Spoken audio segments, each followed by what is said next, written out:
I have a special appreciation, perhaps even affection, for the Japanese knotweed shoot for a couple of reasons. First of all, it's one of the first edible plants to come in season here in southern Maine. It's one of the earlier varieties of plants that we can forage for and harvest. Spring tends to come kind of late here in Maine, much later than many parts of the country. But even here in Maine, these shoots are often available as early as mid-April, long before other plants are available for picking. But also I have much appreciation for this plant because I credit it for having restored my wife's health several years ago. She was suffering from some terrible health problems. She had a malfunctioning gallbladder, what they call leaky gut syndrome, bad intestinal problems, and she went through a spell where she could not eat anything for quite a period of time. She was in and out of the hospital, and lo and behold, we discovered that this was something she actually could eat that didn't cause her harm. And so we lived on Japanese knotweed shoots for the better part of a month in the spring. So these shoots will always have a fond place in my heart.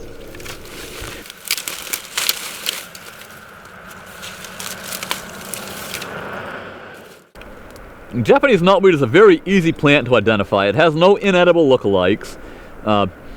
Probably the best way to identify it in the spring is by actually locating and observing the dead canes from the year before. Japanese knotweed is often called bamboo. Now, it's not bamboo.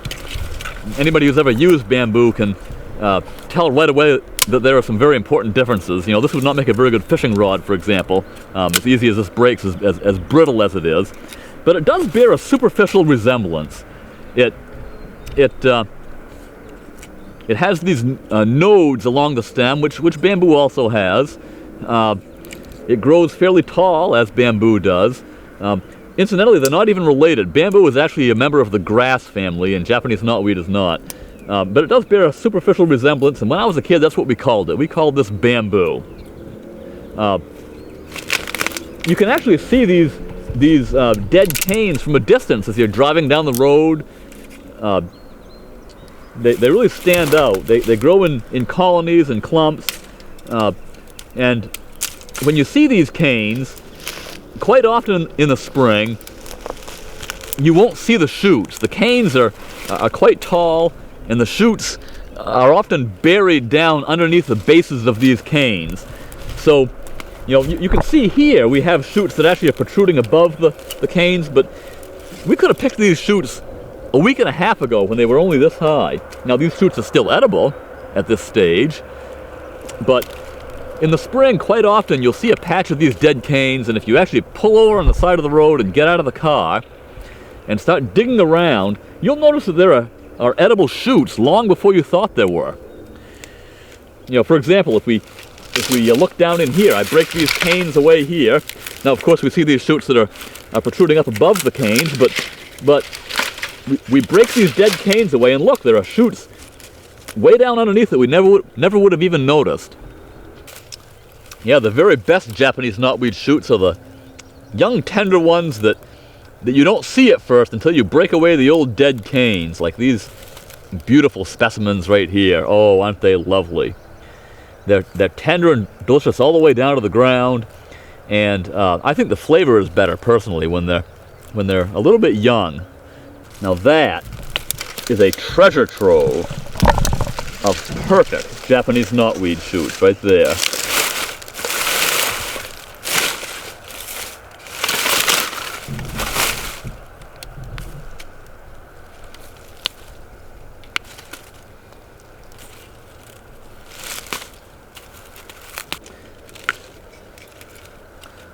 You know, there are a lot of misconceptions about foraging for wild edible plants, and one of them is that they're just too labor-intensive to be worthwhile.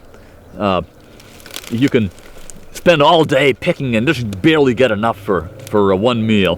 Well, that simply isn't the case. With many of these wild edibles, they're actually less labor-intensive than than cultivated plants, especially when you consider the fact that there was no tilling, there was no fertilizing, no weeding. These just come up year after year all by themselves, and all we need to do is pick them. And one thing I love about these Japanese knotweed shoots is they're really quite large, and quite a heap can be gathered in a very short period of time. There's very little preparation. They come clean. There's no having to remove husks or seeds. They really come pretty much ready for the table. And again, it's easy to pick a large quantity very, very quickly.